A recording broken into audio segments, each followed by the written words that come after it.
दशकं 62 इन्द्रयागनिवारणम्।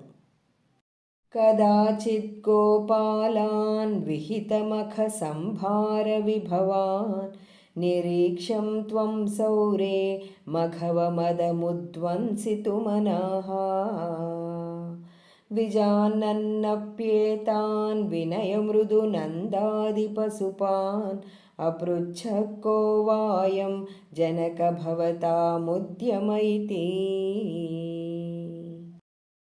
बभाषे नन्दस्त्वां सुतननुविधेयो मघवतः मखो वर्षे वर्षे सुखयति स वर्षेण पृथिवीं नृणां वर्षायत्तं निखिलमुपजीव्यं महितले विशेषादस्माकं तृणसलिलजिह्वा हि पशवः।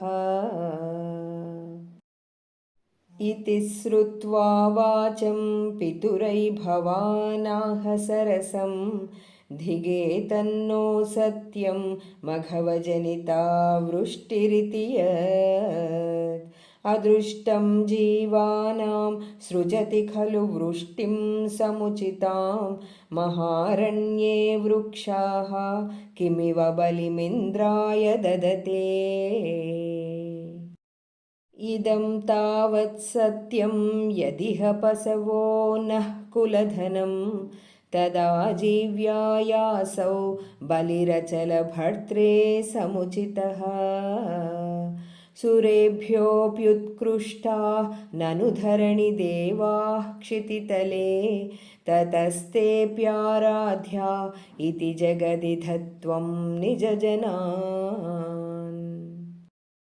भवद्वाचं श्रुत्वा बहुमतियुतासेऽपि पशुपाः द्विजेन्द्रानर्चन्तो बलिमददुरुच्चैक्षितिभृते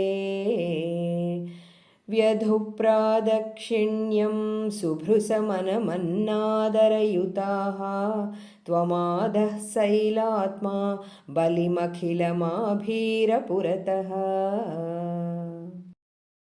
अवोचश्चैवं तान् किमिह वितथं मे निगदितं गिरीन्द्रो नन्वेष स्वबलिमुपभुङ्क्ते स्ववपुषा अयं गोत्रो गोत्रद्विषिचकुपिते रक्षितुमलं समस्तानित्युक्ता जहृषुरखिला गोकुलजुषः। परिप्रीता याताः खलु भवदुपेता व्रजजुषो व्रजं यावत्तावन्निजमखविभङ्गं निशमयन् भवन्तं जानन्नप्यधिकरजसा क्रान्तहृदयो न सेहे देवेन्द्रः त्वदुपरचितात्मोन्नतिरपि। मनुष्यत्वं यातो मधुभिदपि देवेष्वविनयं विधत्ते चेन्नष्टस्त्रिदशसदसां कोऽपि महिमा ततश्च ध्वंसिष्ये पशुपहतकस्य श्रियमिति प्रवृत्तस्त्वां जेतुं स किल मघवा दुर्मदनिधिः।